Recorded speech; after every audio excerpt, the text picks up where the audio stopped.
सबैमा मिठो सम्झना बितेका सालहरू जस्तो सुकै भए पनि नयाँ साल तपाईले चाहेको जस्तै होस्। नयाँ वर्षको सम्पूर्णमा लाखौं करोडौं शुभकामना। यतिखेर हामीसँग हुनुहुन्छ नेपाल जनता संरक्षण पार्टीको उपाध्यक्ष दिलकुमारी घिमिरे। उहाँलाई स्वागत छ। तपाईँ प्रतिनिधि सभा 2021 को हुने प्रतिनिधि सभाको तपाईँ समानुपातिक उम्मेदवारमा उठ्नु भएको छ। तपाईँको उम्मेदवारी किन?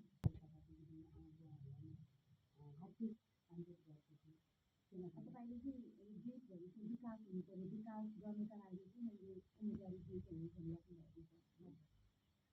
विकास भएकै छैन जस्तो लागेको छ कि मलाई विकास केही नभएको भन्दा भएकै हो होइन भने अलिअलि भएकै हो, तर पनि पर्याप्त हामीले सोचेको जस्तो होइन, हामीले चाहेको जस्तो सोचेको जस्तो पनि भएको छैन।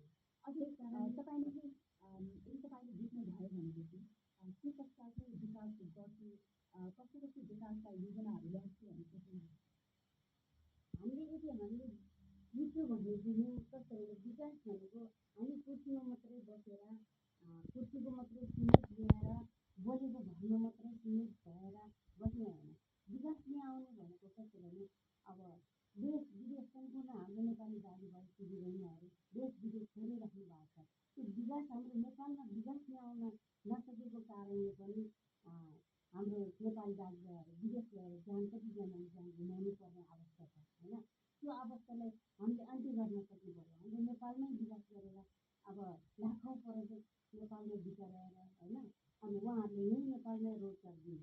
अब हाम्रो नेपालमा त्यो जुन छैन, सम्पूर्ण छ गर्न सक्यो भने, तर हामीले त्यो प्रकृतिहरूले युज गर्न सक्यो भने सम्पूर्ण हाम्रो नेपालमै हुन्छ।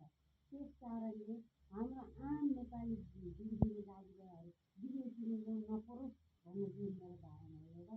अनि अर्को चाहिँ किनभने हाम्रो नेपाल किन अशान्ति भयो, एउटा शान्तिको देश शान्तिको भूमि किन अशान्ति भयो, त्यसमा पनि मेरो धेरै खुल्कुली भएको कारणले म यो नेपाली जनता संरक्षणबाट मैले उम्मेदवार लिएको हुँ।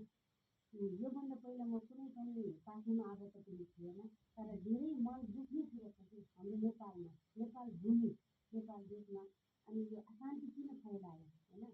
अब शान्तिको देश आवाज नदिने शान्तिको देश हाम्रो शान्ति चाहिन्छ भने काम गर्ने सबै अशान्ति नै हटाउने हत्या हिंसा चोरी होइन, अब भ्रष्टाचारी होइन। हामी महिला हिंसा कति छ, अब महिला हाती हिंसाको अधिकार ल्याउनकै निम्ति एउटा कारण भयो होइन।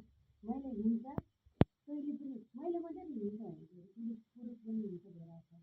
अब उहाँ त्यस्तो किसिमको कुनै पनि ऊ नआओस्, हाम्रो शान्तिको देश शान्तिको भूमि भनेदेखि नेपालमा विकाससँगै शान्ति सुरक्षा पनि ल्याउनको निम्ति र एउटा चाहिँ हाम्रो बुद्ध जन्मेको देशमा बुद्ध राष्ट्र चाहियो होइन। बुद्ध राष्ट्र जबसम्म बुद्ध राष्ट्र घोषणा गर्दैन तबसम्म यो देशमा यो भूमिमा हाम्रो नेपाल आमा रोइरहेको छ कि त्यो नेपाल आमाको आँसु जति झर्छ नि हामीलाई त्यो नेपाल आमाको श्राप लाग्छ र त्यो नेपाल आमाको मन शान्ति हुनको लागि के गर्नुपर्छ, नेपालमा विश्व शान्ति राष्ट्र नेपाल होइन, धर्मनिरपेक्ष सङ्घीय लोकतान्त्रिक गणतन्त्र धर्मनिरपेक्ष सहितको विश्व राष्ट्र घोषणा गर्नुपर्छ भन्ने पनि मेरो धारणा छ।